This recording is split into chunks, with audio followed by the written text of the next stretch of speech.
Aide-moi, Seigneur, à marcher toujours tout près de toi, tout près de toi. Aide-moi, Jésus, à marcher toujours tout près de toi, tout près de toi.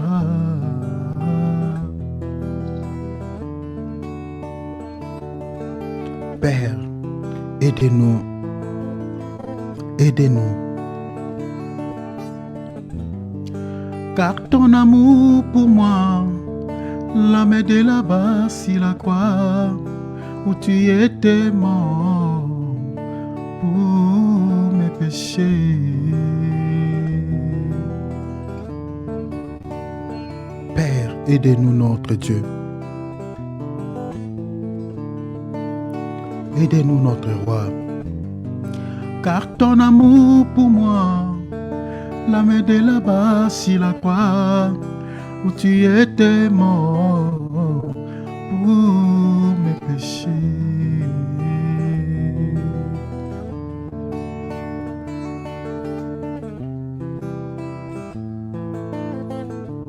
Aidez-nous, Père. Aidez-nous.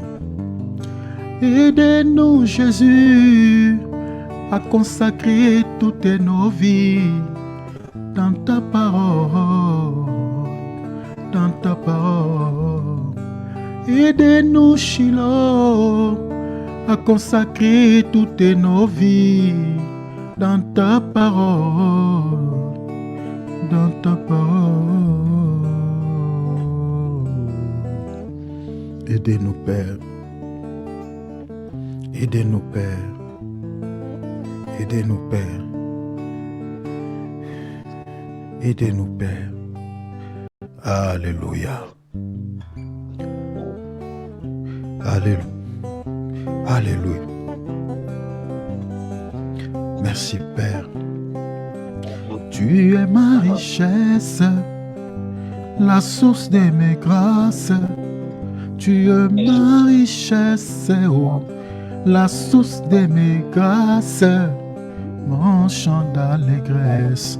Jésus, tu es ma tendresse, oh, tu fais des promesses qui se réalisent, oh, tu es ma sagesse, tu es toute mon espérance.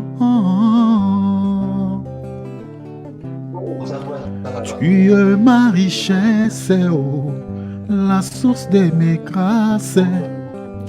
Tu es ma richesse, Jésus, la source de mes grâces, oh, mon chant d'allégresse. Jésus, tu es ma tendresse, oh, tu fais des promesses qui se réalisent, oh, tu es ma sagesse, tu es toute mon espérance.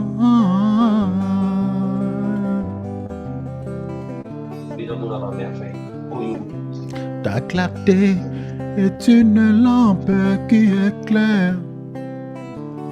Par ta lumière, nous voyons la lumière. L'âme qui pleure ne recourt qu'à toi. Tu relèves les pauvres par la foi. Ah, c'est par toi que toutes choses s'accomplissent. De ton bonheur, mon cœur rempli. Témoin fidèle, Jésus-Christ, mon idéal. Le vrai soutien sur la terre des humains. Tu es ma richesse, oh, la source de mes grâces, oh. Tu es ma richesse, Jésus, la source de mes grâces, oh, mon chant d'allégresse. Jésus, tu es ma tendresse, oh, tu es ma sagesse, tu es toute mon espérance. Alléluia. Sommes-nous véritablement au temps de la fin? Et nous partageons sur un sous-thème, comme vous le savez, que nous avions intitulé l'enlèvement. Et nous sommes attelés sur les sous-points. Hier, on avait vu tous ensemble ici l'enlèvement de l'Église dans le Nouveau Testament prêché par les apôtres. Et nous allons continuer toujours sur ce point, partager sur l'enlèvement de l'Église dans le Nouveau Testament prêché par les apôtres. Et là, nous sommes en train de toucher sur un point qui est tellement important. Nous sommes en train d'aborder sur la résurrection des morts. Comme on avait vu hier que c'est un sujet qui est tellement compliqué pour certains, mais qui n'est pas compliqué pour nous en tant qu'enfants de Dieu, parce que la Bible nous montre noir sur blanc dans les Écritures qu'il y aura une résurrection de tous ceux qui sont morts. Bien qu'il y a d'autres confessions religieuses qui n'acceptent pas, qui n'affirment pas cette réalité, qui ne partagent pas avec les autres cette théorie. Comme on avait vu hier qu'à l'époque de Jésus, il y avait déjà un groupe de gens qui niaient carrément cette théorie, qui n'acceptaient pas cela. Donc les Sadducéens, donc il y avait même des débats qui étaient tout autour de ces sujets sur la résurrection des morts. Les pharisiens niaient carrément. Désolé, les chats est monté ici. Attends, je vais faire descendre les chats. Il est monté, il m'a suivi ici, il vient pour l'autre. Voilà. Désolé, c'est mon enfant qui est monté sur la table. Voilà. Voilà. J'étais en train de dire que c'est une réalité que certaines confessions religieuses n'acceptaient pas. Comme on avait vu à l'époque de Jésus, les Sadducéens, donc refusaient carrément cette théorie. Alors, il y avait pas mal de débats tout autour de ces sujets, mais les Sadducéens étaient restés catégoriques par rapport à cela. Ils ne croyaient pas. Ils disaient qu'il n'y a pas de résurrection, qu'il n'y a pas de résurrection des morts. Alors, on avait vu aussi que dans notre temps, il y a d'autres confessions religieuses aussi qui ont cette position des Sadducéens. Donc, ils sont animés par cet esprit qui ne croient pas à la résurrection des morts. Donc, j'avais cité quelques confessions religieuses qui n'affirment pas cette théorie, parmi lesquelles nous avons les unitariens, donc qui ne croient pas à cette réalité, et certaines branches des bouddhistes, et puis il y a des jaïnistes qui ne croient pas, et certaines écoles de taoïsme, et puis il y a aussi certaines formes de paganistes aussi qui ne croient pas à cette théorie. Donc il y en a tant d'autres, mais la liste est non exhaustive. Donc, alors, nous avions vu aussi que il y a certaines confessions religieuses qui ne partagent pas les mêmes doctrines, mais croient quand même à la résurrection des morts, parmi lesquelles nous avons le christianisme.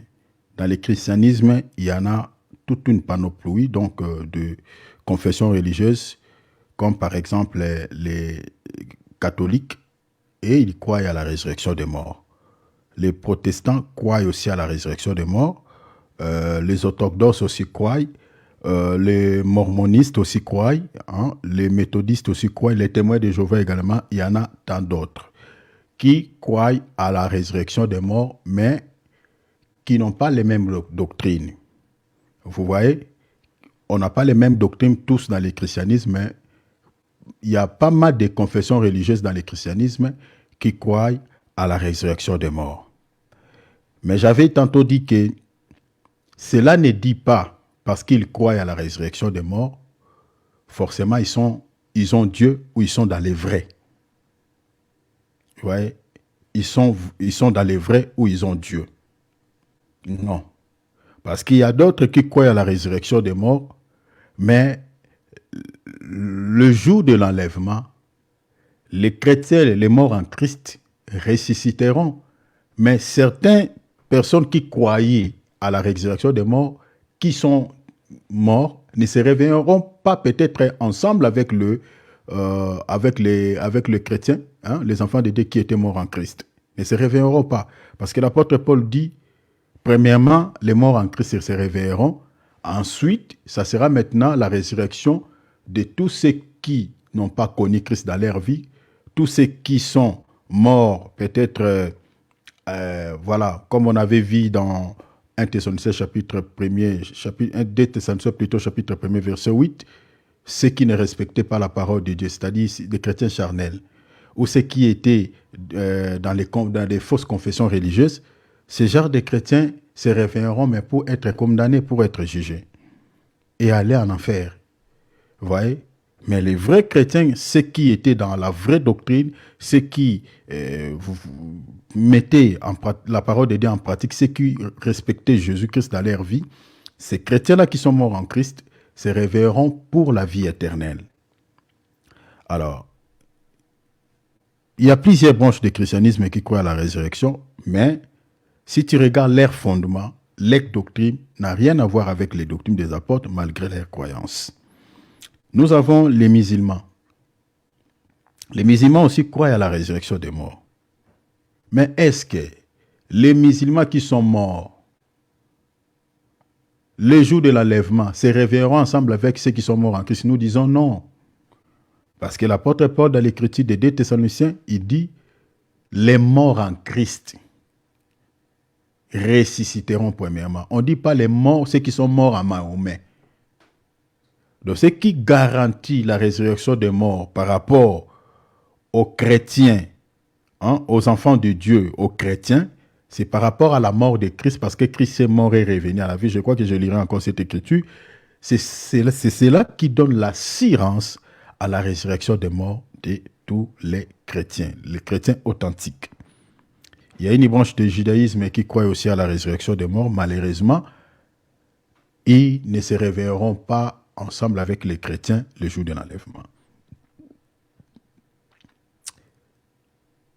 J'avais expliqué beaucoup de choses par rapport à cela, mais j'aimerais qu'on lise encore 1 Thessaloniciens chapitre 4, verset 13. Le Seigneur, la Bible dit, « Nous ne voulons pas, frères, que vous soyez dans l'ignorance au sujet de ceux qui dorment, afin que vous ne vous affligez pas comme les autres qui n'ont point d'espérance.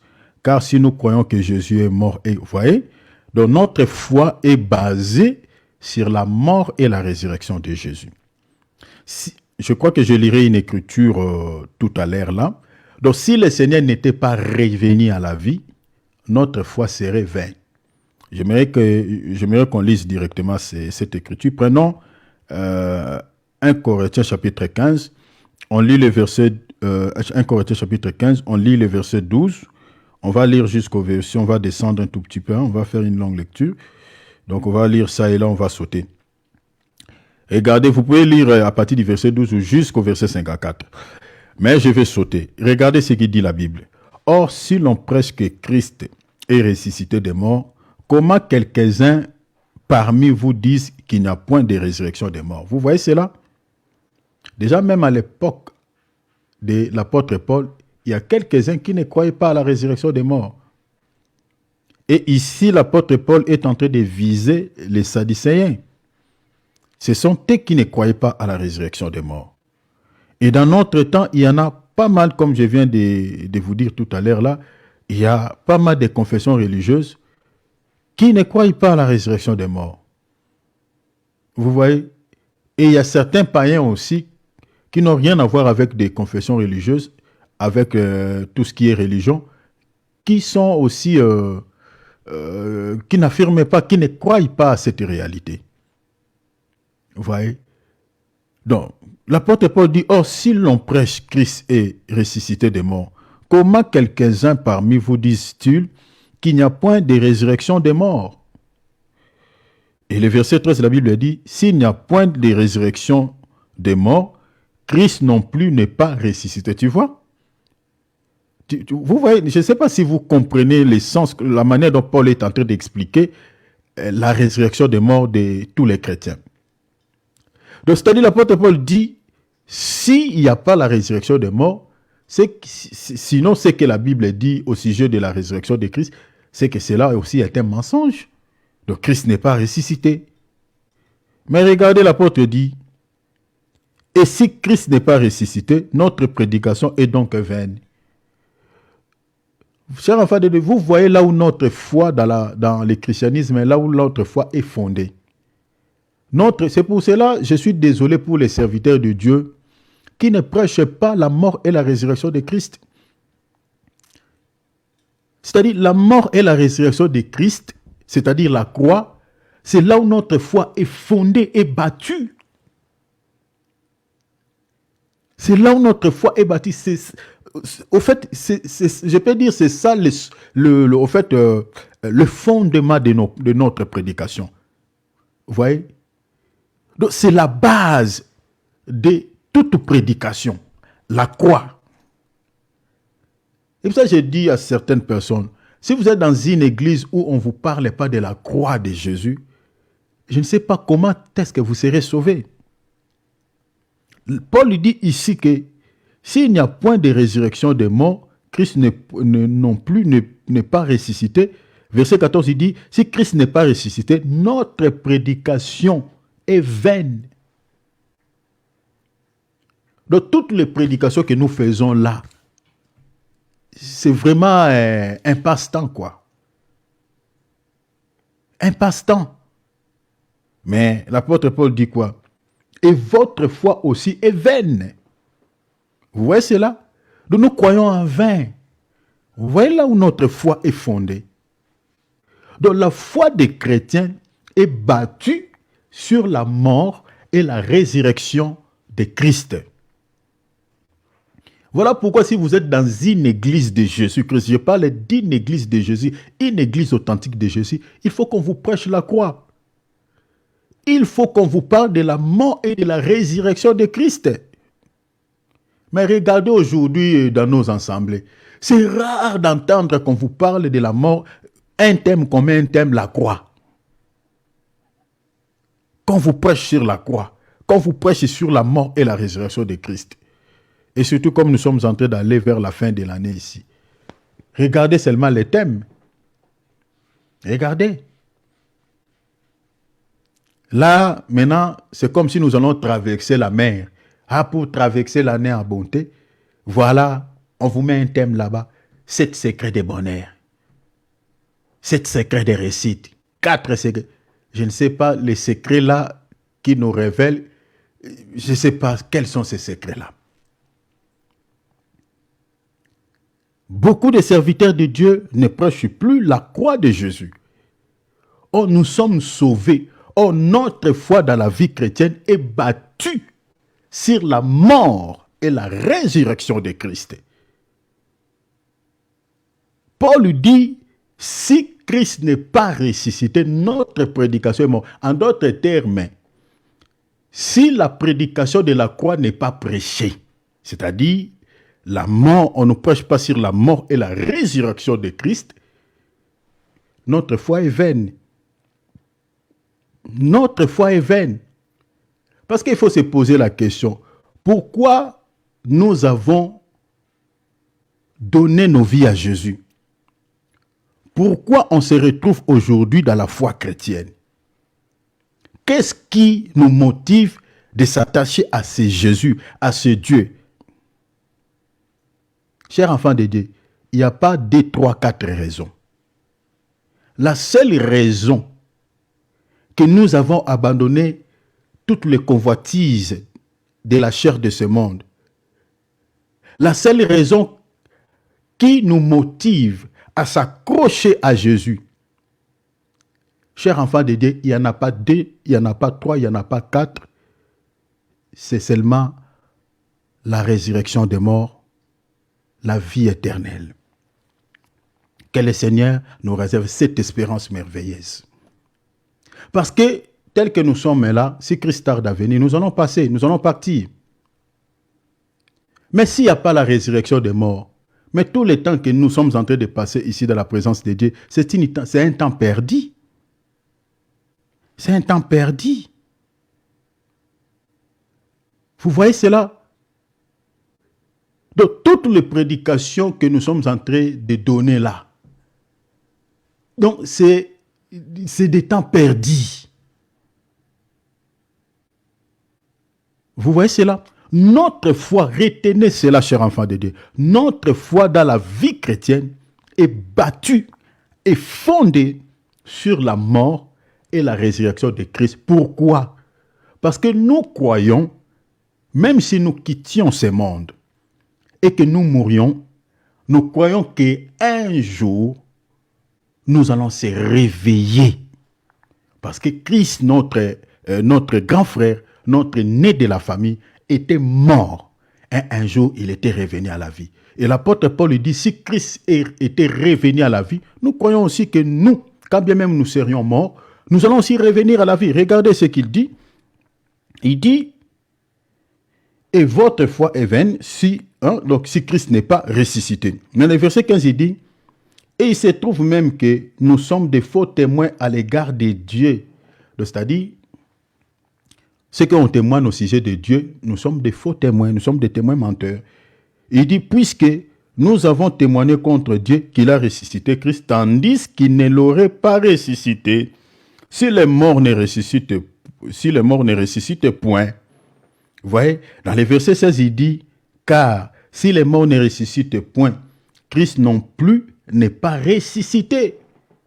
Donc, vous voyez comment est-ce que l'apôtre Paul est en train d'expliquer la résurrection des morts par rapport à Christ. Donc, c'est-à-dire, les morts, ceux qui sont morts, revivront, reviendront à la vie. Pourquoi? Parce qu'il y a quelqu'un qui était mort, il était revenu à la vie. Mais si celui-là que nous expliquons, Christ, n'était pas revenu à la vie, du coup, ceux qui sont morts aujourd'hui sont perdus. Ils ne reviendront jamais à la vie. Dans le verset 17, il dit, et si Christ n'est pas ressuscité, votre foi, il répète encore, votre foi est vaine.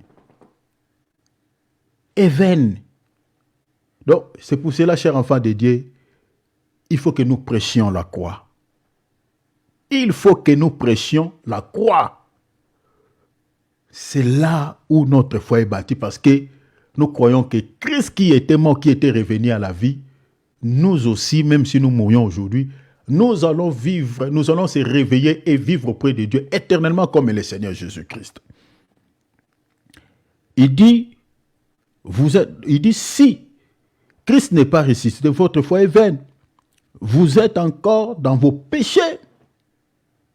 Vous voyez, donc nous ne sommes pas délivrés de nos péchés. Verset 18, il dit, et par conséquent aussi ceux qui sont morts en Christ sont perdus. Vous voyez cela?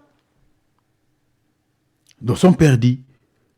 Pourquoi ceux qui sont morts en Christ sont perdus? Parce que Christ, on témoigne quelque chose de faux, que Christ est ressuscité des morts alors qu'il n'était pas ressuscité. Mais regarde, il dit dans le verset 19, et si c'est dans cette vie seulement que nous espérons en Christ, nous sommes le plus malheureux de tous les hommes. Ah, ça c'est plus fort, hein? Vous voyez cela? Il dit, si c'est dans cette vie que nous espérons en Christ, il dit, nous sommes les plus malheureux de tous les hommes de ce monde. Donc, vous voyez là où notre foi est fondée dans la vie chrétienne. Et pour ça, je suis désolé quand certains serviteurs de Dieu sont en train de passer le temps de parler aux enfants de Dieu des choses de ce monde. Notre foi n'est pas bâtie sur les choses de ce monde, les choses de la terre. N'est pas bâtie sur les mariages, n'est pas bâtie sur le m'as-tu vu, n'est pas bâtie sur tout ce qui est terrestre. Sept secrets de bonheur, 4 clés du succès, nanani, nanana, tout ça, comment devenir riche, comment devenir... Notre foi n'est pas basée sur ces choses. La foi chrétienne est battue sur la mort de quelqu'un, la mort d'un homme, la mort de Jésus. Vous voyez cela, cher enfant de Dieu, c'est facile de comprendre quelqu'un qui est un faux prophète. C'est facile. C'est facile. Vous voyez comment la Bible dit, là où notre foi est battue, là où notre foi est fondée. Frère, si on enlève la croix, c'est fichu. Nous sommes en train d'espérer à Christ pour rien. Et ceux qui sont morts à Christ sont perdus. Vous voyez? Donc, c'est-à-dire dans nos assemblées, s'il y a un évangile, s'il y a une prédication que nous devons écouter tout le temps, c'est de nous prêcher la croix du Seigneur Jésus-Christ, la mort et la résurrection de Christ. Parce que notre foi est bâtie sur la croix. Vous voyez? Il dit, si Christ n'est pas ressuscité des morts, l'apôtre Paul dit dans le verset 18, il dit, et par conséquent, le verset 19, il dit, si c'est dans cette vie seulement que nous espérons en Christ, nous sommes le plus malheureux de tous les hommes. Mais regardez dans le verset 19, il dit, mais maintenant, alléluia, Christ est ressuscité. Alléluia. Il dit, Christ est ressuscité des morts. Il est les prémices. Vous voyez cela? Les prémices de ceux qui sont morts. Alléluia, ça c'est magnifique. Vous comprenez? Donc, il est notre premier-né parmi les morts. Vous voyez? Il est notre premier-né, il est notre prémisse. La Bible dit, il est le prémisse de ceux qui sont morts. Et le verset 21 dit, car puisque la mort est venue par un homme, c'est-à-dire Adam, c'est aussi par un homme, c'est-à-dire Jésus, qu'est venue la résurrection des morts. Et comme tous meurent en Adam, de même aussi tous revivront en Christ. Dans le verset 23, il dit, mais chacun en son rang, Christ comme prémisse, c'est-à-dire notre premier-né parmi les morts, puisque ceux qui appartiennent à Christ, lors de son avènement, vous voyez, l'enlèvement, son avènement, verset 24, il dit, ensuite viendra la fin, quand il mettra le royaume à celui qui est Dieu et Père, après avoir détruit toute domination, toute autorité, toute puissance. Je prends directement le verset 50, il dit, ce que je dis, frère, c'est que la chair et le sang ne peuvent hériter le royaume de Dieu, et que la corruption n'héritera pas l'incorruptibilité. Verset 50, il dit, voici, je vous dis un mystère, nous ne mourrons pas tous, mais tous seront changés, tous nous serons changés. Verset 52, il dit, en un instant, en un clin d'œil. Vous voyez comment l'enlèvement se passera. C'est-à-dire, il n'y a pas une vitesse, il n'y a pas moyen de calculer cette vitesse. Vous voyez comme l'œil frappe, tac. C'est ça ce que Paul dit, en un clin d'œil. Tac. Donc, c'est-à-dire, vous êtes assis, comme la Bible dit, le Seigneur dit, deux personnes dorment dans un même lit. L'une est partie, l'autre est restée. C'est-à-dire, tu ne sauras même pas que non, c'est lui qui était dormi à côté de moi. Donc, vous êtes assis, deux personnes ensemble, l'autre est parti, donc tu vois seulement quelqu'un. Ça va te troubler, tu vois.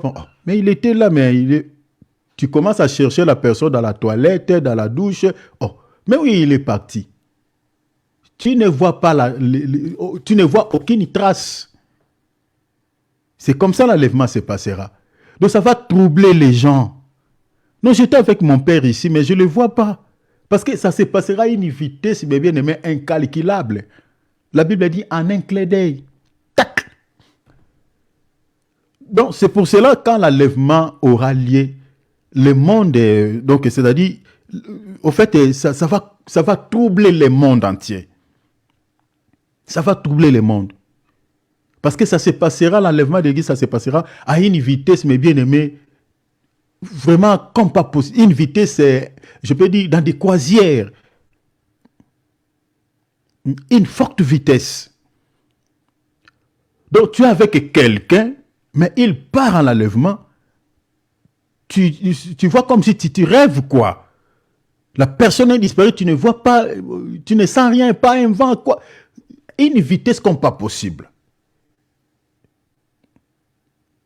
Et c'est comme ça que ça va troubler le monde. Les gens vont commencer à chercher les leurs. Mon père était là, ma fille était là, mon fils était là, je ne le vois pas, tout ça. Et les gens vont commencer à chercher les membres de leur famille, ça et là. Et c'est comme ça que les médias parleront, les réseaux sociaux parleront.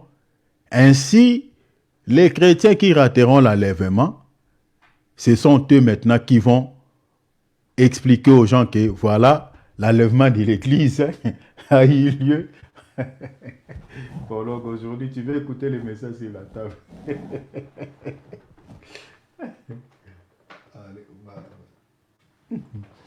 Voilà. C'est comme ça que l'enlèvement de l'Église, désolé, parce que les chats montent souvent sur la table, il veut écouter le message. Donc, c'est comme ça que l'enlèvement de l'Église aura lieu à une vive allure, à une vitesse vraiment, mes bien-aimés, incalculable. Et l'apôtre Paul dit, nous ne mourrons pas tous, mais tous nous serons changés en un instant, en un clin d'œil, à la dernière trompette. Vous voyez, c'est là. À la dernière trompette. Aujourd'hui, je crois, je vais toucher sur la trompette. À la dernière trompette, la trompette sonnera et les morts en Christ incorruptibles et nous, plutôt les morts, il dit, et les morts ressusciteront incorruptibles et nous serons changés. Verset 53, il dit, car il faut que ce corps corruptible revête l'incorruptibilité et que ce corps mortel revête l'immortalité. Verset 54, lorsque ce corps corruptible aura revêtu l'incorruptibilité et que ce corps mortel aura revêtu l'immortalité, alors s'accomplira la parole qui est écrite, la mort a été engloutie dans la victoire. Vous voyez cela?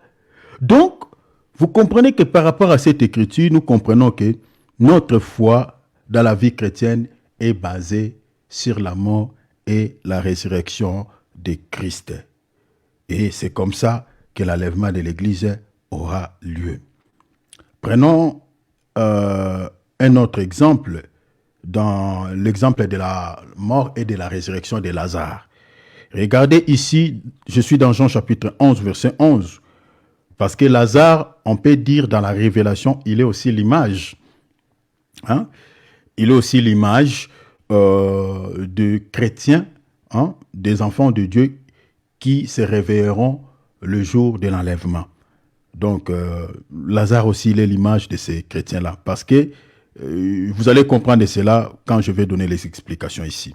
Je dis Lazare, retenez cela, Lazare est l'image de l'Église, est l'image des chrétiens, hein, qui sont morts et qui se réveilleront le jour où le Seigneur viendra chercher son Église.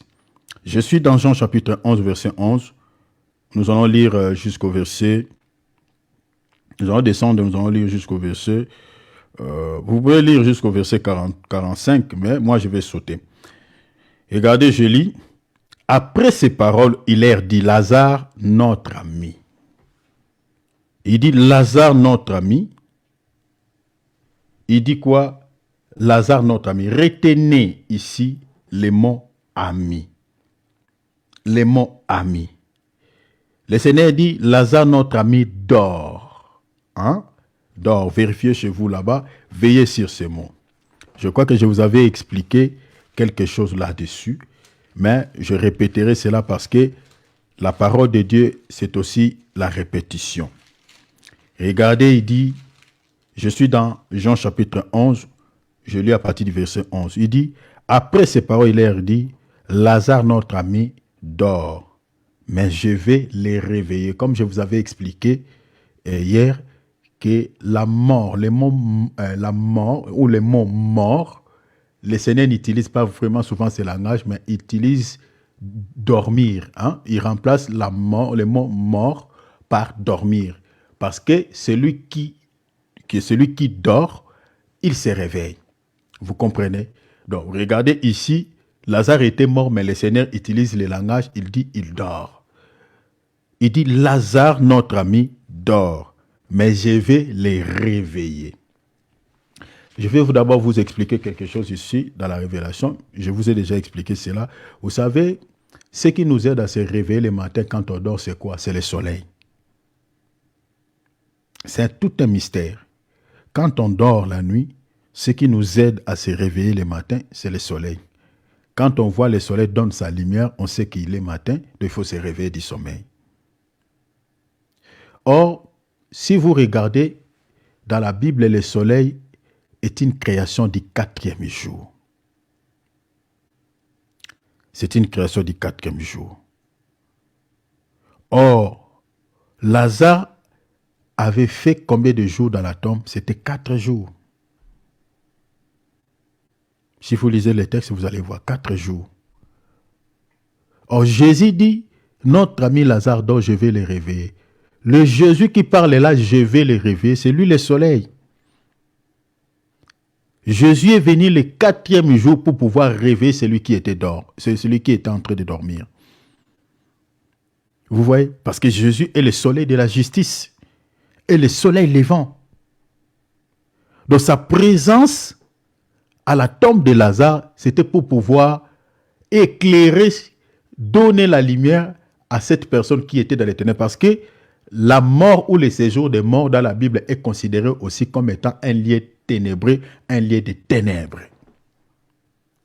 Parce que c'est la nuit qui nous permet de dormir. Parce que la nuit, on dort. Mais lorsque le soleil donne sa lumière, le matin, on se réveille. Or, Lazare qui était mort, Jésus dit, il dort. Donc, on peut considérer les temps où Lazare était mort, on peut considérer ces temps-là comme étant les temps de la nuit. Et Jésus, comme le soleil de la justice, il vient le 4e jour pour attester que c'est lui la création du 4e jour. Pour pouvoir quoi? Éclairer ceux qui sont dans la nuit, pour pouvoir se réveiller parce que le temps de la lumière est arrivé. Vous comprenez? Et de même, on était tous aussi dans les ténèbres, comme dit Colossiens. On était tous dans les ténèbres. Mais la Bible dit quoi? Le soleil de la justice nous a suivis dans les ténèbres. Vous voyez? Pour nous transporter au royaume de la lumière de son Fils Jésus-Christ. Alors, ici, il dit Lazare, notre ami. Pourquoi le Seigneur utilise Lazare, notre ami? Jésus ne dit pas Lazare, mon ami. Le Seigneur n'utilise pas ce langage. Il dit Lazare, notre ami. Donc, ceux qui étaient avec lui, c'était aussi les amis de Lazare. Donc, c'est-à-dire, l'Église, au fait, c'est une assemblée des amis. Alléluia. L'Église, c'est une assemblée des amis. Vous comprenez? Parce que si vous lisez dans Jean chapitre 15, verset 12 à 15, Jésus dit, il n'y a pas de plus grand amour que de donner sa vie pour qui? Pour ses amis. Donc Jésus considérait ses disciples comme étant ses amis. Et mais regardez qui sont-ils amis. Jésus dit dans le verset 14, il dit, vous êtes mes amis si vous faites ce que je vous commande. Vous voyez cela? Donc si vous faites ce que je vous commande, aujourd'hui si on ne se mêle pas dans les histoires des païens, c'est à cause de quoi? À cause des commandements de Christ. Donc, c'est-à-dire tout celui qui obéit au commandement de Christ ou tous ceux qui obéissent au commandement du Seigneur Jésus-Christ, le Seigneur les considère comme étant ses amis. Et c'est pour ses amis que le Seigneur a donné sa vie. Le Seigneur n'a pas... Et pour ça, je suis désolé quand les gens interprètent l'écriture de Jean chapitre 3, verset 16, je ne sais pas, dans le sens littéraire. Parce que la Bible dit quoi? Car Dieu a tant aimé le monde, il a donné son Fils unique, afin que quiconque croit à lui ne meure pas, mais qu'il ait la vie éternelle. Est-ce que le monde que Dieu a tant aimé, c'est le monde que nous voyons ici physiquement, c'est le monde comme, je peux dire quoi? Le monde physique. Non, ce n'est pas ce monde-là. Dieu a donné son Fils pour ses amis. Les chrétiens disent, il n'y a pas de plus grand amour de donner sa vie pour ses amis. Donc le monde que Dieu a aimé, le monde là s'appelle ses amis. C'est ça ce que la texte dit. Je suis dans Jean chapitre 15, verset 12. La Bible dit, lisez le verset 13. La Bible dit, il n'y a pas le plus grand amour. Vous voyez cet amour? Que de donner sa vie pour ses amis. Vous voyez cela? C'est comme ça qu'on interprète Jean 3, 16. Donc l'amour que Dieu a manifesté pour le monde là, ce n'est pas le monde physique. Le monde là, c'est tout un peuple. Et ce peuple-là s'appelle les amis de Christ. Vous voyez cela? Et ces amis-là, ce sont ceux qui obéissent à sa parole, ceux qui mettent sa parole en application. Vous comprenez? Donc ce sont ces gens-là qui sont considérés comme amis. Donc l'église, c'est une assemblée des amis. Or, quand on est amis, il n'y a pas de cache-cache. Je suis désolé pour certains chrétiens qui disent que c'est ma vie privée. Ah bon? C'est ta vie privée. Hein? Si c'est ta vie privée, donc toi tu as encore une vie privée, eh bien, c'est que tu ne fais pas partie du corps de Christ, de cette assemblée. Tu ne fais pas. Dans la vie, en fait, l'église, dans l'assemblée de Jésus, cette théorie ou cette notion de vie privée n'existe plus. N'existe plus. La vie privée, qu'est-ce que tu vas cacher? Ah, c'est ma vie privée. Quand on est amis, on ne cache rien. On ne cache rien.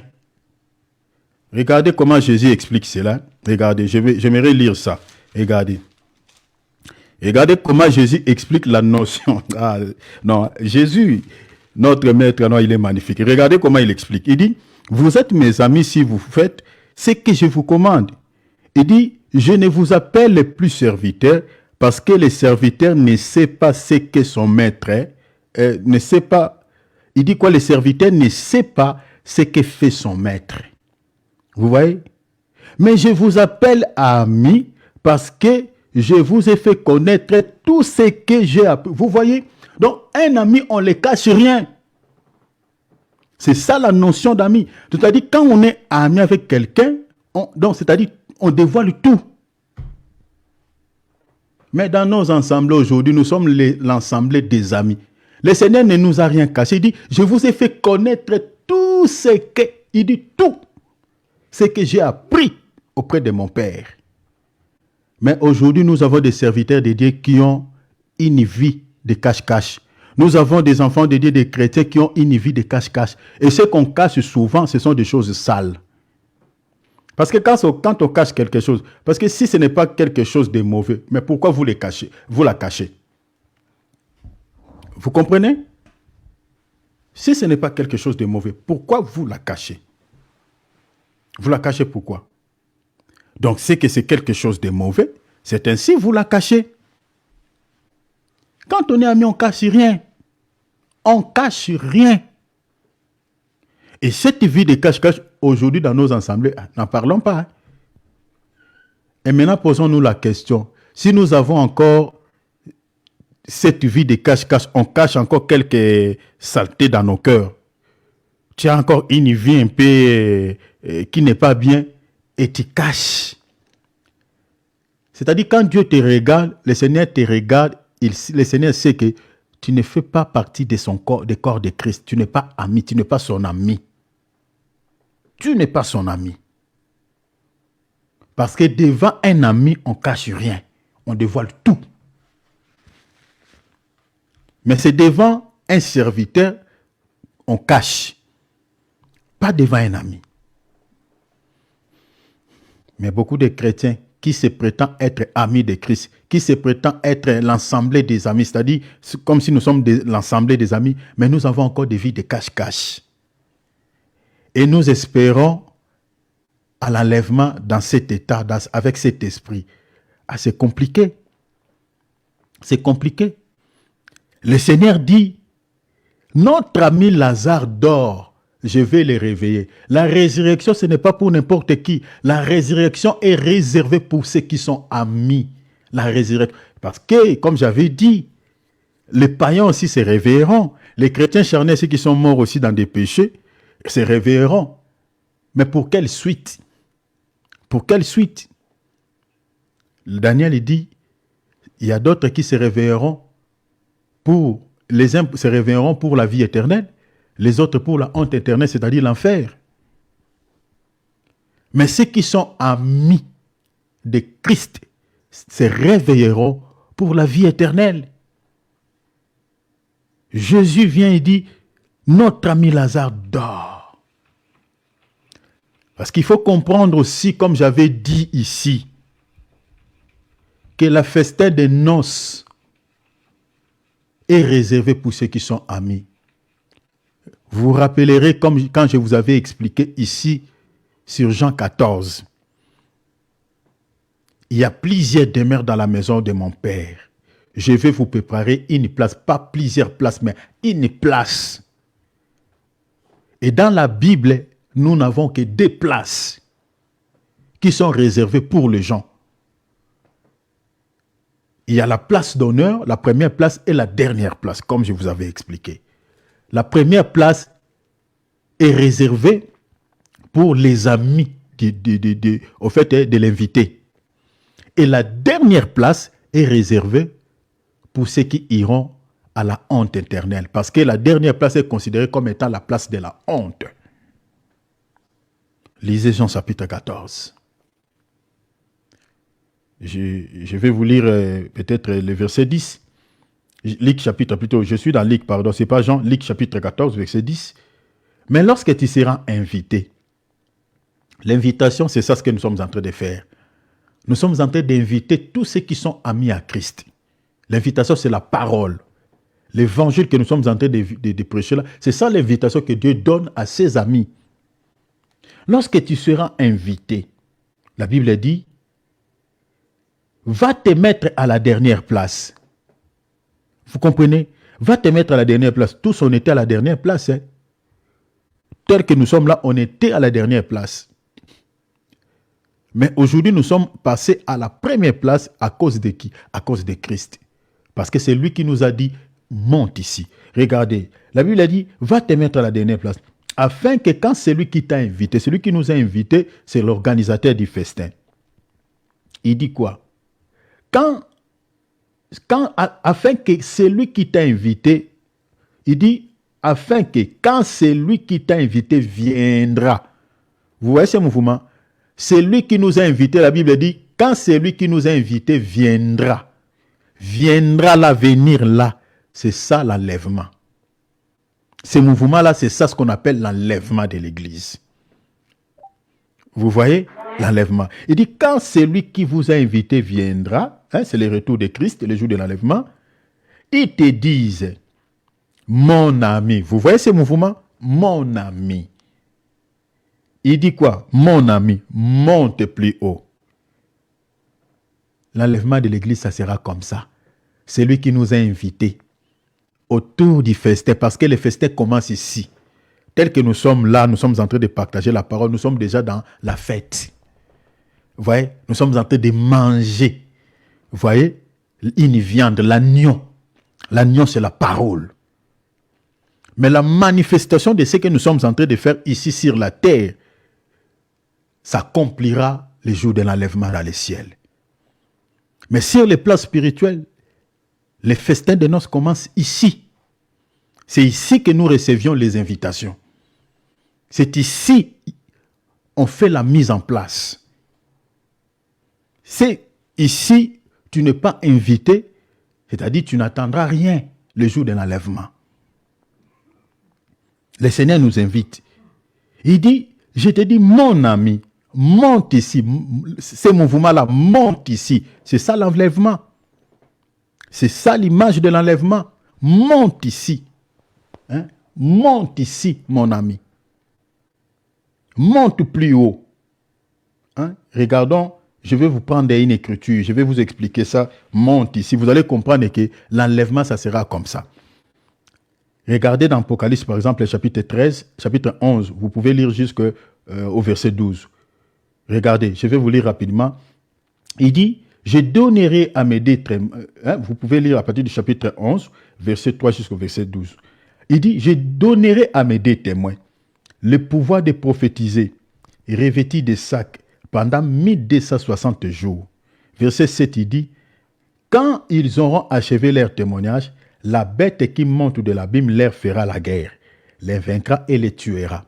Donc, c'est-à-dire, ici, la Bible nous parle les deux serviteurs que Dieu enverra en Israël pour annoncer la parole. C'est-à-dire, cela se passera quand l'Église partira en enlèvement. C'est-à-dire, pendant les 7 ans de règne de l'Antichrist. Donc, les deux serviteurs ici, c'est une parenthèse que j'ouvre, mais c'est toujours dans notre enseignement. Les deux serviteurs ici, ça sera les deux oins que le Seigneur enverra exclusivement, pas pour le monde, mais pour l'Israël. Donc, et ils viendront pour annoncer la parole. Et ceux qui croiront à leur évangile, ça ne sera que les 144 000, selon l'écriture d'Apocalypse chapitre 7 et l'Apocalypse chapitre 14. Maintenant, à la fin de leur mission, de leur témoignage, la Bible dit la bête les tuera. Maintenant, regardez. La Bible dit la bête les fera la guerre, le vaincra et les tuera. La Bible dit quoi? Et leurs cadavres seront sur la place de la grande ville qui est appelée dans un sens spirituel Sodome et Égypte, là même où leur Seigneur a été crucifié. Regardez le verset 11. Après les 3 jours et demi, un esprit de vie venant de Dieu. Vous voyez, la Bible dit il y a un esprit qui venant de Dieu qui fera quoi? Il dit entra en eux et il s'interre sur leurs pieds et une grande crainte s'empara de ceux qui les voyaient. Mais regardez maintenant le verset 12, c'est là où j'attire maintenant votre attention. Il dit, et ils entendirent du ciel une voix. La voix là, c'est la voix du Seigneur, comme je vous avais dit ici. Ils entendirent du ciel une voix qui leur disait, monte ici. Vous voyez ce mouvement? Cher enfant de Dieu, c'est comme ça que l'enlèvement de l'église se passera. Donc, ils se sont réveillés. C'est comme ça la résurrection des morts. Ils se réveilleront et ils entendront une voix, monte ici. Le verset dit, et ils montèrent au ciel dans les nuées. Vous voyez cela? Dans les nuées. Cher enfant de Dieu, l'enlèvement de l'église, chaque chrétien attendra cette voix comme ça. Il a dit, tu es chez toi, tu es dans ta maison, dans ta chambre. Ou au moment où nous sommes en train de partager la parole est là. Que l'enlèvement de l'église a eu lieu. Cher enfant de Dieu, chacun entendra une voix dans son oreille. Une voix comme si le Seigneur l'appelle celle. Monte ici ma fille, monte ici Thierry, monte ici. C'est comme ça que nous allons entendre cette voix. Donc une fois que cette voix entre dans notre oreille, il y aura quelque chose qui se passera, mes bien-aimés, tac, directement on se retrouve dans les nuées, dans les airs. Vous voyez? Et c'est ce mouvement ici, on voit dans Luc 14, vous voyez, l'organisateur du festin, il dit, mon ami, monte plus haut. Monte plus haut. Donc, c'est-à-dire, ceux qui partiront à l'enlèvement, ce sont les amis. Et pas n'importe qui est ami de Christ. C'est ceux qui obéissent à ses commandements selon Jean chapitre 15, verset 12 à 14. Ceux qui respectent les commandements. Vous voyez combien il y a l'intérêt, chers enfants de Dieu, d'obéir à la parole de Dieu. Nous sommes en train de vous dire tous les jours, chers enfants de Dieu, mettez la parole de Dieu en pratique. Devenez amis de Christ, amis de Jésus.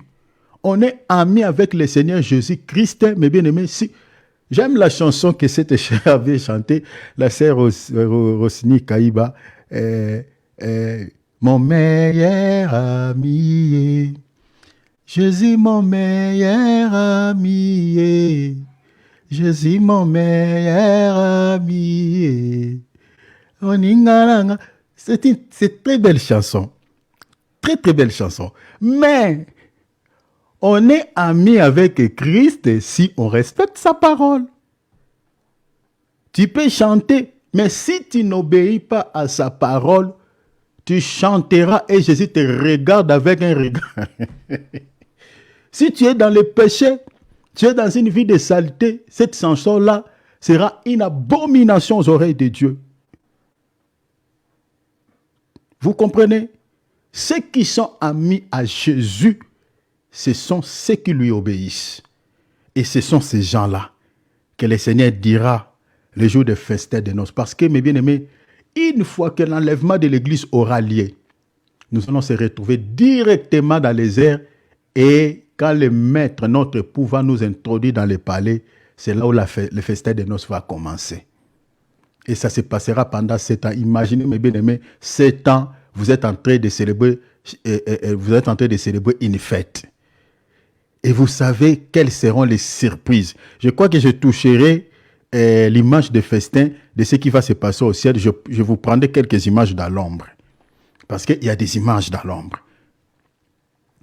Il y aura des surprises agréables.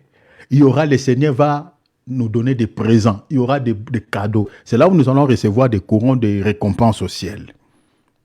C'est pendant les festins des noces. Et là-bas, ça se passera 7 ans et on viendra encore continuer notre fête sur la terre avec Christ pendant 1000 ans. Imaginez tout ça, mes bien-aimés. Et rater le ciel à cause de quoi? À cause de l'impudicité.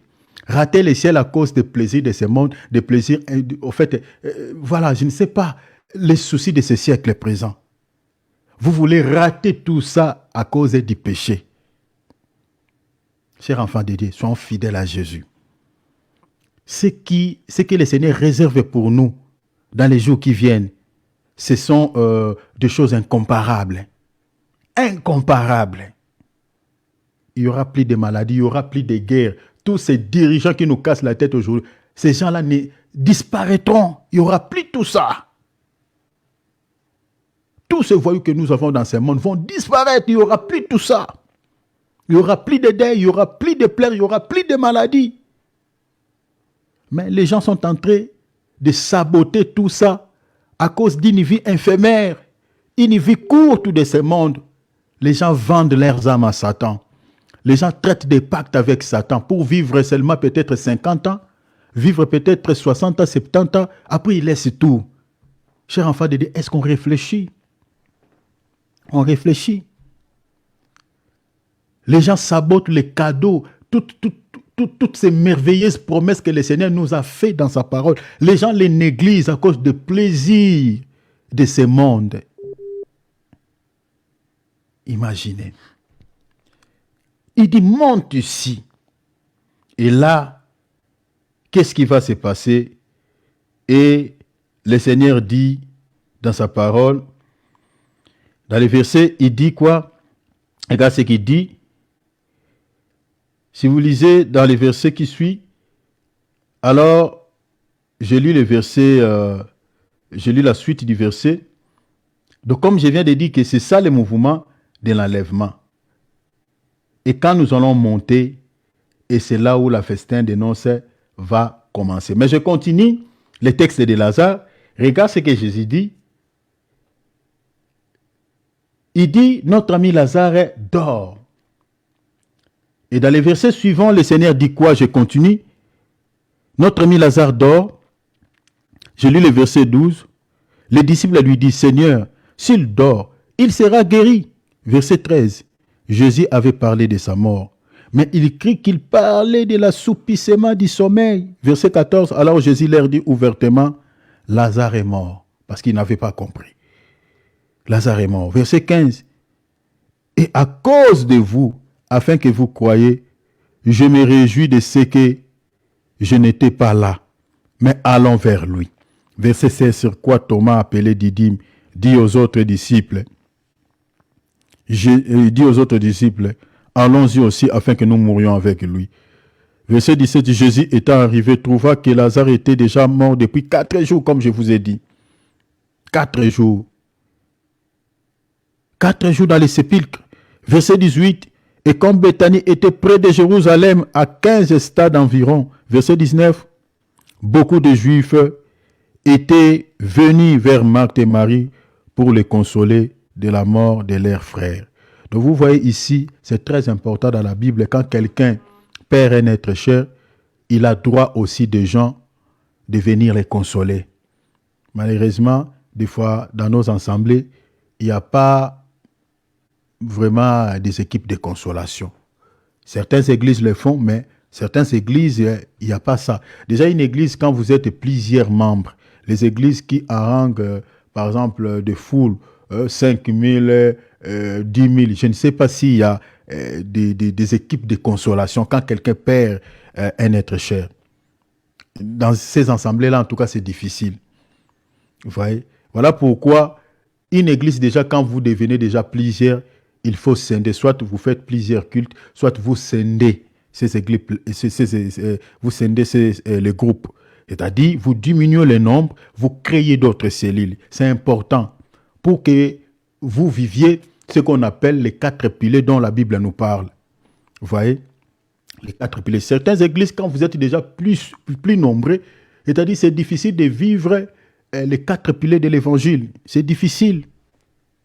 Il n'y aura pas l'amour fraternel, il n'y a pas la communion fraternelle. La prière sera un peu comme... La prière peut-être un tout petit peu l'enseignement, mais vivre la communion fraternelle et les fractions du pain, ça sera compliqué.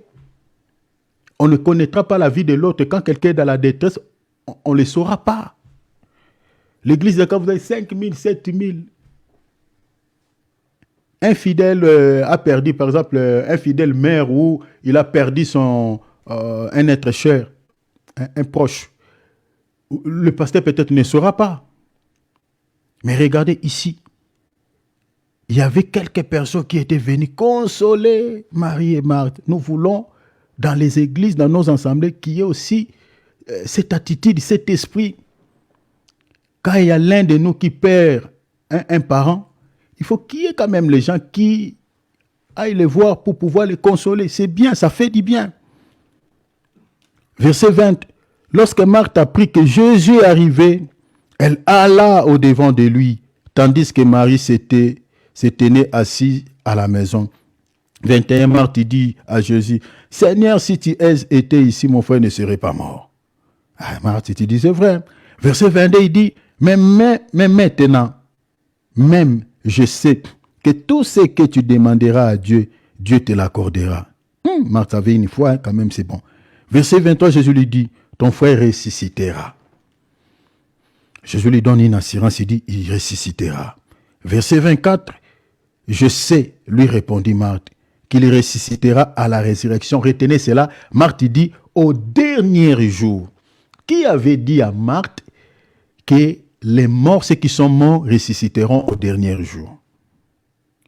Donc, si vous lisez, je crois, dans Marc, vous allez voir que Jésus avait l'habitude d'enseigner cette famille la parole. Donc, Jésus leur avait enseigné sur la résurrection des morts. Parce que ce que Marthe dit ici, elle n'a pas inventé. Les morts ressusciteront au dernier jour. Elle dit quelque chose de vrai. Mais par contre, Jésus ne parlait pas de la résurrection du dernier jour par rapport à Lazare. Jésus parlait de la résurrection du moment. C'est-à-dire, à ce temps-là, il dit, Lazare va ressusciter au moment où je parle. Donc vous comprenez qu'il y a une résurrection des morts au dernier jour. Et je vous avais expliqué les derniers jours ici, c'est-à-dire la fin des temps. Donc très bientôt, chers enfants de Dieu, tous ceux qui sont morts en Christ se réveilleront. Très bientôt. Une fois que l'enlèvement aura lieu, comme on avait lu hier dans 1 Thessaloniciens, là, chers enfants de Dieu, les morts en Christ se réveilleront. Voilà pourquoi nous les chrétiens, quand quelqu'un est mort en Christ, quand quelqu'un est décédé dans le Seigneur, donc, ça fait mal, on peut pleurer, mais nous ne pouvons jamais être affligés comme ceux du monde. Parce qu'on sait qu'il va se réveiller. Il dort. Il va se réveiller. On se réveille. On va se revoir. Vous comprenez? On va se revoir. Et la Bible dit, Jésus lui dit, je suis la résurrection et la vie. Oh là là! Cher enfant de Dieu, ce n'est pas Mahomet qui est la résurrection et la vie. Ce n'est pas Bouddha qui est la résurrection et la vie. Ce n'est pas un prophète qui est la résurrection et la vie. C'est pour cela que vous voyez que Paul dit dans 1 Corinthiens 15 que si Christ n'était pas ressuscité des morts, c'est qu'il n'y aura pas aussi la résurrection des morts. Donc ceux qui sont morts sont perdus.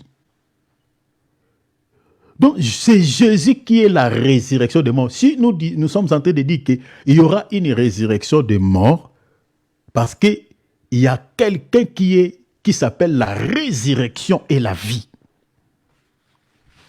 Jésus le dit. Il dit, je suis la résurrection et la vie. Regarde la suite. Il dit, celui qui croit en moi vivra quand même il serait mort. Chers enfants de Dieu, regardez de telles promesses. Donc celui qui croit, c'est pour cela l'apôtre Paul dit, si Christ n'était pas mort et ressuscité, notre foi serait vaine.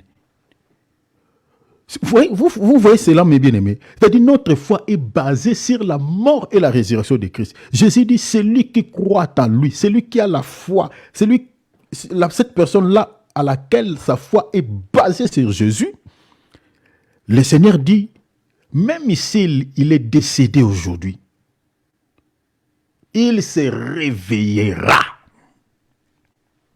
Dieu ne ment pas, cher enfant de Dieu. Donc on peut dire que la mort pour les chrétiens n'existe pas. Un chrétien, quand un chrétien se sépare avec nous sur le plan physique, en réalité, il va se reposer, il dort. Il dort.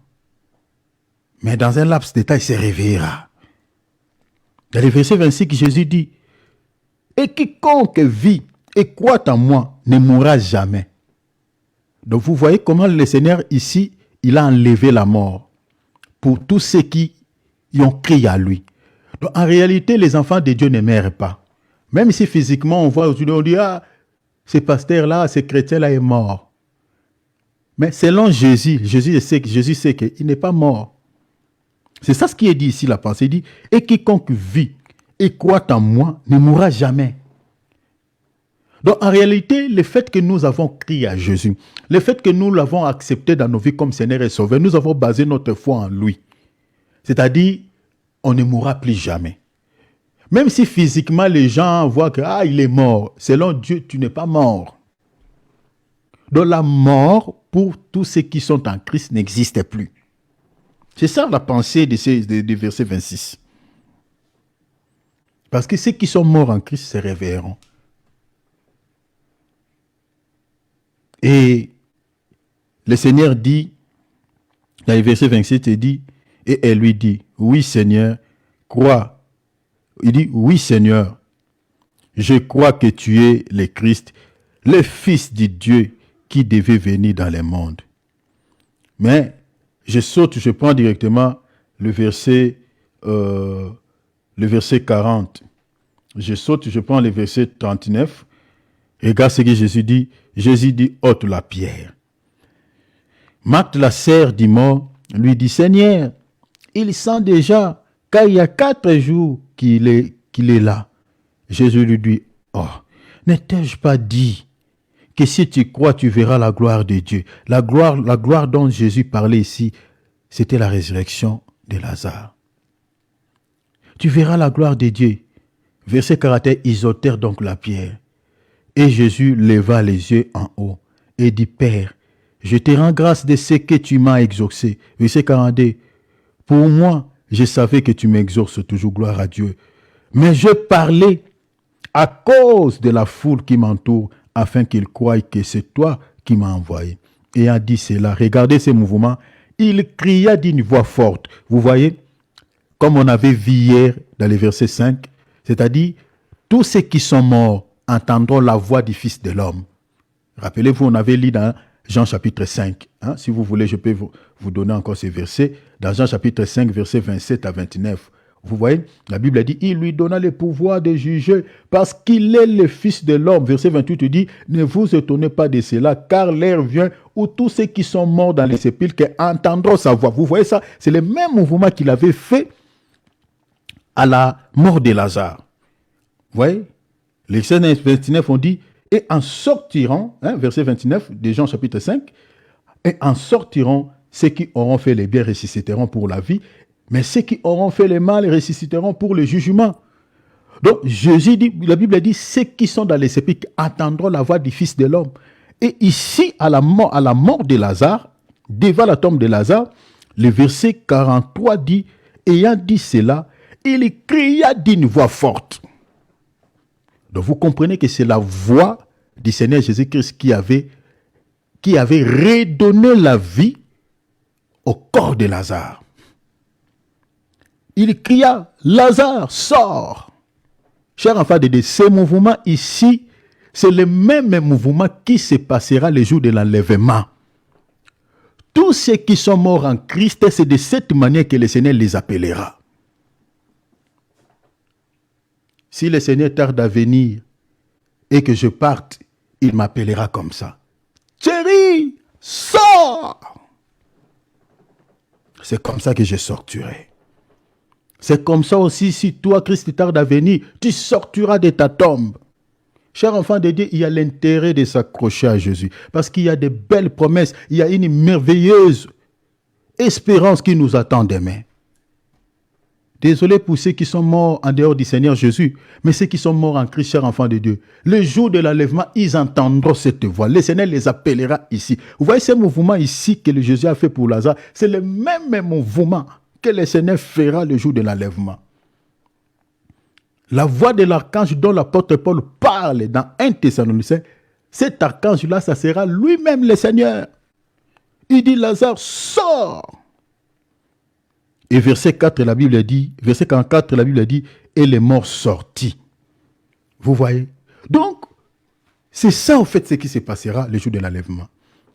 Vous savez, Lazare ici était ressuscité physiquement. Mais après, il était mort. Cette résurrection n'était pas la vraie résurrection. Et pour ça, nous disons toujours, même aux serviteurs de Dieu, qui dérange Dieu pour des guérisons miracles, voilà, les dons des miracles, oui, nous en avons besoin. Que le Seigneur puisse ressusciter les morts. Que le Seigneur puisse guérir les malades. Puisse accorder la solution aux gens. Mais tout ce que le Seigneur peut réaliser au milieu de nous aujourd'hui, ce ne sont pas des vraies délivrances, ce ne sont pas des vraies résurrections, ce ne sont pas des vraies solutions. Parce que si le Seigneur te donne la solution aujourd'hui dans un domaine donné, tu auras toujours des problèmes. Donc ce ne sont que des solutions éphémères. Lazare était ressuscité. Lazare n'était-il pas mort? Où est Lazare aujourd'hui? Malgré Jésus l'avait ressuscité. Et qu'est-ce qu'on peut dire de cette résurrection? C'était la vraie résurrection. Nous disons non. Parce qu'il était encore mort.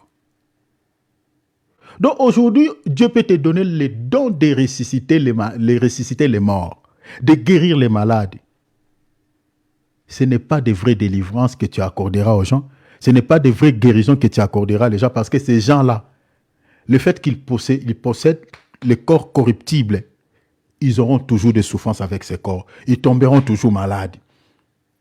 Tu ressuscites les morts aujourd'hui, cette personne-là mourra un jour encore. Donc ce n'est pas de vraies délivrances, ce n'est pas de vraies résurrections. Mais la vraie résurrection, alléluia, c'est celle que le Seigneur nous accordera le jour de l'enlèvement. Chers enfants de Dieu, cette résurrection-là, c'est-à-dire on ne connaîtra plus la mort. Ça sera la vraie résurrection. Ceux qui ressusciteront le jour de l'enlèvement ne connaîtront plus la mort. Il n'y aura plus la maladie, parce que ça sera du coup la délivrance. Il y a des gens qui étaient morts suite à une maladie, mais quand ils ressusciteront avec des corps parfaits, des corps sans maladie, des corps sans problème. Vous voyez cela? Il n'y aura plus de maladies. Donc, c'est-à-dire, le Seigneur va nous accorder la résurrection, c'est-à-dire une délivrance parfaite, une délivrance, c'est-à-dire une délivrance véritable. Vous voyez? Voilà pourquoi nous devons toujours s'accrocher à Jésus. Nous avons vu ici comment est-ce qu'il a fait à notre bien-aimé Lazare. C'était l'image de l'Église que le Seigneur viendra ressusciter, ceux qui sont morts, et c'est là que le Seigneur trouvera vivants, feront un voyage ensemble avec tous les chrétiens, les enfants de Dieu qui sont dans des tombes. Et nous allons tous partir où? Nous allons partir dans les airs. Vous voyez, dans la nuée, la Bible dit, selon 1 Thessaloniciens, chapitre, comme on a lu ici, 1 Thessaloniciens, chapitre combien? 1 Thessaloniciens, chapitre 4, verset 13. Hein? Je suis dans les versets, combien? Je suis dans les versets, verset 17. La Bible dit, ensuite, nous les vivants, qui seront restés, nous serons tous ensemble enlevés avec eux et avec les morts sur des nuées. Vous voyez, retenez cela, sur des nuées à la rencontre du Seigneur dans les airs, sur des nuées. Je vous avais dit ici, ça sera dans le deuxième ciel. Sur des nuées. Le Seigneur ne nous attendra pas au troisième ciel, c'est-à-dire dans son palais. Il descendra au deuxième ciel. Or, au deuxième ciel, au moment où nous sommes en train de parler là, qui sont là-bas? Ce sont les esprits méchants, les diables. Les diables et tout son royaume, ils sont là. Ils sont là. Si vous lisez Éphésiens chapitre 6, verset 11, vous allez voir ça. La Bible dit, nous ne luttons pas contre la chair et le sang, mais contre les esprits méchants qui sont dans les lieux célestes. Les esprits méchants sont dans les lieux célestes, dans les deuxièmes ciels. Même dans Isaïe chapitre, 12, verset 9, on voit les diables étant en train de dire que je monterai au ciel, je placerai mon trône dans les ciels. C'est-à-dire dans les deuxièmes ciels. Mais quand le Seigneur reviendra, regardez, on termine ici, prenons cette écriture, la dernière écriture, Matthieu chapitre 24, regardez, il y a quelque chose qui se passera. Quand le Seigneur reviendra, il faut que tous ces esprits-là puissent quitter, abandonner ces lieux. Regardez, je suis dans Matthieu chapitre 24, je lis le verset 27 et 29. Regardez, la Bible dit, car comme l'éclair part de l'Orient et se monte jusqu'à l'Occident, ainsi sera l'avènement du Fils de l'homme. Vous voyez? Donc, comme je vous avais dit, il y a deux avènements du Seigneur. Le premier avènement, c'est l'enlèvement de l'Église. Le deuxième avènement, c'est son retour glorieux. Ça sera pour l'Israël. Donc, premier enlèvement, c'est pour l'Église. Deuxième avènement, ça sera pour l'Israël, à son retour glorieux. Mais maintenant, ici, cet avènement ici, ça concerne l'Église, mais ça concerne aussi l'Israël. Donc, je n'ai pas le temps de vous expliquer cela, mais je crois que si vous lisez jusqu'au verset 33, vous allez comprendre. Alors, verset 28, il dit, je lis directement le verset 29, on dit, aussitôt après ce jour-là de détresse, le soleil s'obscurcira et la lune ne donnera plus sa lumière. Les étoiles tomberont du ciel. Vous voyez? Les étoiles tomberont du ciel. Vous savez, chers enfants de Dieu, est-ce que vous avez déjà vu dans ce monde une étoile tomber du ciel vers la terre? Non. Non. Si cela n'a jamais été fait, c'est-à-dire les étoiles dont on fait ici tomberont du ciel, ce n'est pas des étoiles physiques. Quand vous lisez la Bible, si vous voyez quelque chose dont la Bible parle, cela a été déjà fait, a été déjà réalisé sur la terre. Cette chose-là dont la Bible parle, c'est-à-dire, vous pouvez aussi l'expliquer dans le sens littéraire, vous comprenez, tout comme dans le sens révélationnel. Mais ici, on ne peut pas expliquer les étoiles qui tomberont du ciel ici dans le sens littéraire parce que c'est faux. Parce que depuis que le monde est monde, on n'a jamais entendu une étoile tomber du ciel. Donc la position de ces étoiles ici, c'est une image. Or, ces étoiles dont on parle et qui tomberont du ciel, ce sont les anges. Parce qu'un ange dans la Bible, on les représente aussi comme un astre. Comme les diables, on l'appelle astre brillant.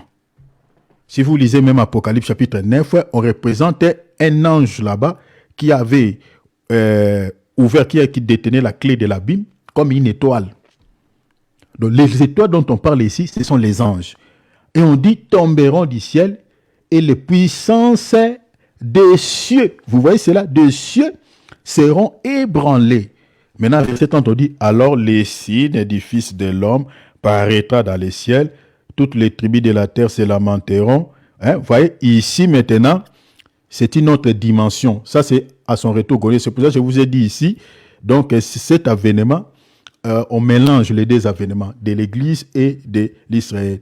Il faut savoir comment expliquer. C'est pour ça que quand on lit la Bible, il faut veiller, regarder, lire dans l'esprit pour comprendre les temps dont on parle, les deux choses ici.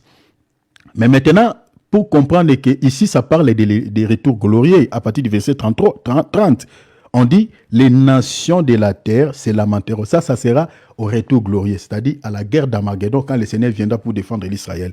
Mais si vous lisez ici, à partir du verset 31, on dit, il enverra ses anges avec la trompette retentissante, ils rassembleront ses élits des quatre coins. Ça, c'est le jour de l'avènement, où le Seigneur enverra ses anges pour rassembler tous les élits de Dieu des quatre vents, les quatre vents, depuis une extrémité des cieux et jusqu'à l'autre. Ça se passera le jour de l'enlèvement. Mais quand le Seigneur viendra, il va se placer dans le deuxième ciel, là où se trouvaient les diables et tous ses anges. Parce que dans la Bible, nous avons trois ciels. Le premier ciel, c'est le ciel que nous regardons ici, le ciel bleu. Le deuxième ciel, c'est là où le diable habite avec son démon. Le troisième ciel, c'est le trône de Dieu, selon 2 Corinthiens chapitre 12. Maintenant, Christ viendra dans les nuées, il va se placer dans le deuxième ciel. Mais pour que le Seigneur puisse entendre sa femme là, il faut que le Seigneur puisse envoyer ses anges déloger les diables et les anges de ceux qui se trouvent dans les nuées, dans le deuxième ciel. On va les déverser sur la terre. Comme dit Matthieu chapitre 24, verset 29. Les étoiles tomberont du ciel vers la terre. Donc vous voyez que les gens qui rateront l'enlèvement, mes bien-aimés, imaginent que ces esprits-là qui sont dans les deuxième ciel, quand on va les renverser sur la terre, comprenez maintenant les gens qui rateront l'enlèvement, ici sur la terre, comment est-ce que la terre sera? C'est-à-dire, les gens n'auront plus, les gens vont vivre comme des animaux. Regardez déjà aujourd'hui, la présence de Dieu est là, la présence de l'Église est là, mais regarde le comportement des gens. Regarde comment les gens se comportent.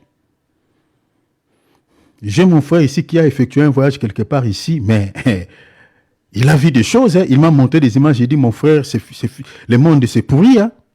Les gens se promènent toute nus dans un pays ici en Europe. Ici à côté. Quand je dis ni, c'est ça le monde auquel nous vivons. Mais maintenant, quand l'Esprit de Dieu va quitter la terre, l'Église part à l'enlèvement, et que les esprits qui sont dans les deuxième ciel, le Seigneur les renversera sur la terre. Vous pensez que, mes bien-aimés, les vidéos que nous mettons sur YouTube là, ces vidéos-là, on les laissera? Chers enfants de Dieu, vous chercherez les prédications. Où est les prédications de l'évangile? On va tout balayer. On va tout enlever sur l'internet. Tout ce qui est prédication, tout ce qui parle, on l'enlèvera. Déjà aujourd'hui, on est en train de rétrécir petit à petit notre champ d'action. On nous interdit beaucoup de choses.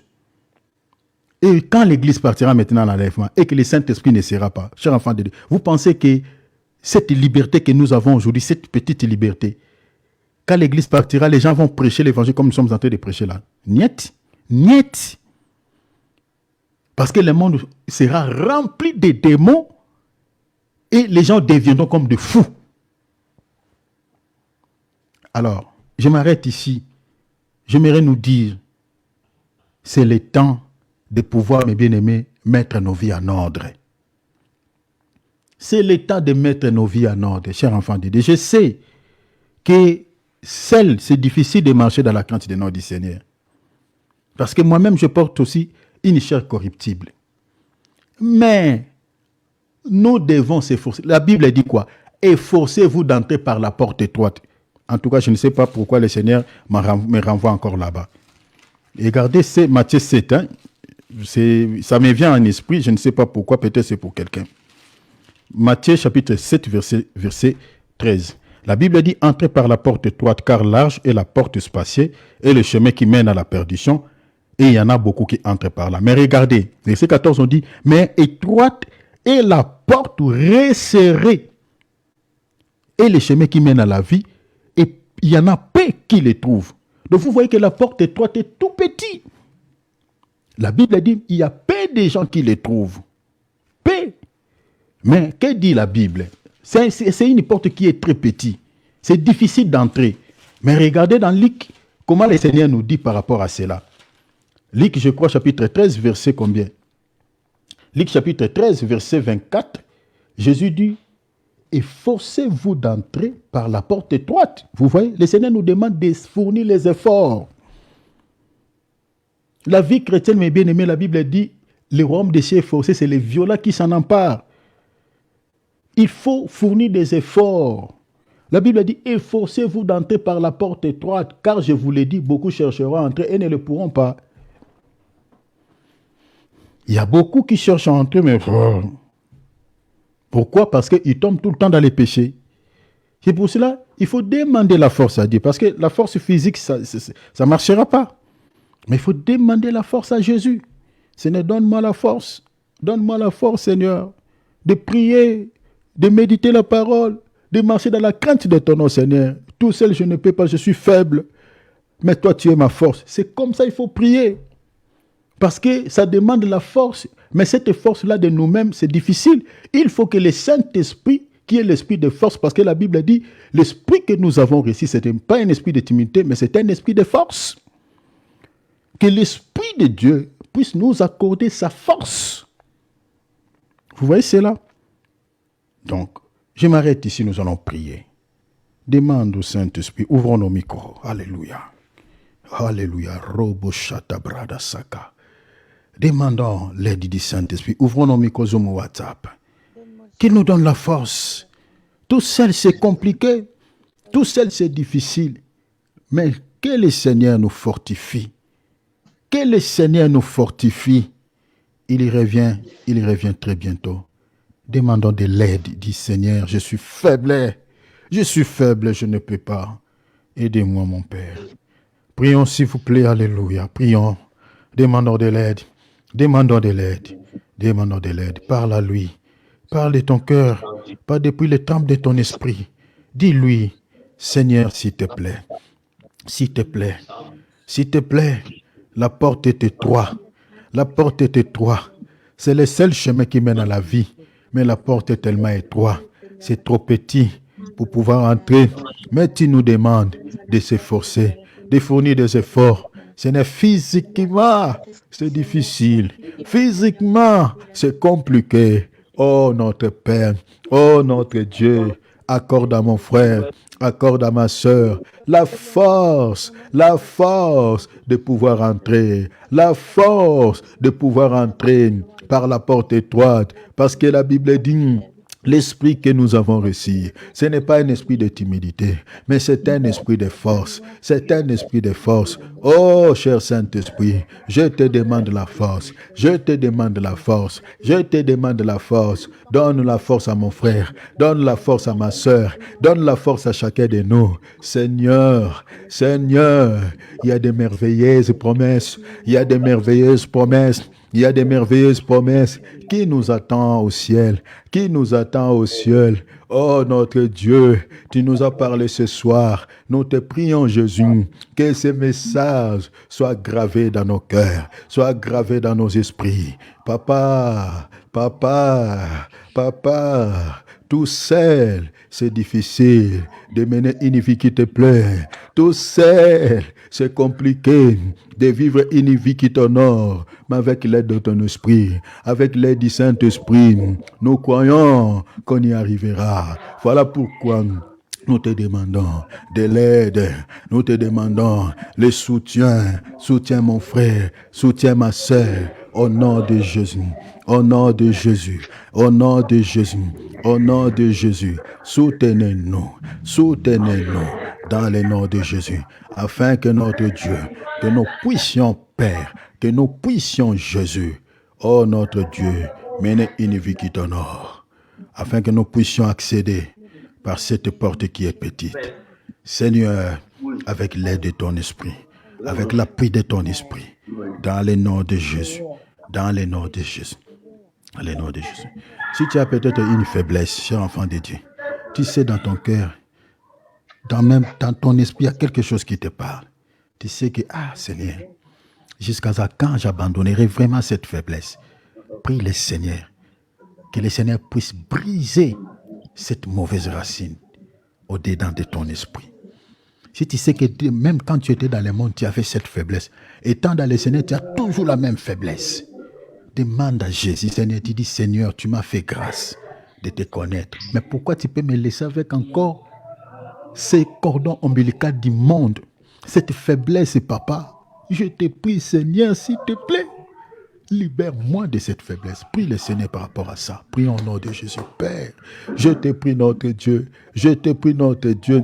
Tu connais, Seigneur, il y a des faiblesses qui s'attachent à nous. On était dans le monde, on vivait dans ça. Nous sommes dans le Seigneur. Nous continuons de vivre, tenir dans ces mêmes faiblesses. Oh, notre Dieu, ma prière ce soir, que tu nous délivres de toutes les faiblesses, Seigneur, qui s'accrochent encore à nos vies, de toutes les faiblesses que nous avions, Seigneur, eues dans le monde. Aujourd'hui, nous sommes dans le Seigneur, mais toutes ces faiblesses s'accrochent encore à nos vies, s'attachent encore à nous. Oh notre Dieu, ma prière, Seigneur, que tu nous délivres de ces faiblesses charnelles, que tu nous délivres de toutes ces faiblesses que nous avons héritées dans le monde. Jésus, aide mon frère, aide ma sœur, qui a encore cette faiblesse de la colère, qui a encore cette faiblesse de l'impudicité, qui a encore cette faiblesse de la haine, qui a encore cette faiblesse de l'amertume, qui a encore cette faiblesse de la jalousie, qui a encore cette faiblesse du péché. Père, aidez chacun de nous, oh Seigneur, de se libérer de cette faiblesse au nom de Jésus. Au nom de Jésus, au nom de Jésus, puissant Dieu, puissant Dieu, puissant Dieu, délivre-nous de tout péché qui s'attache encore à notre âme, de tout péché qui fait la guerre à notre âme. Père, tout seul c'est compliqué, mais par ton aide, Père, nous croyons que Seigneur, tu peux nous accorder la délivrance. Parce que la Bible me dit, le Seigneur l'Éternel est pour nous le Dieu de délivrance et il peut nous garantir de la mort. Père, délivre-nous au nom de Jésus, au nom de Jésus. Restons tranquilles, je vais clôturer. Père, mon âme te dit merci.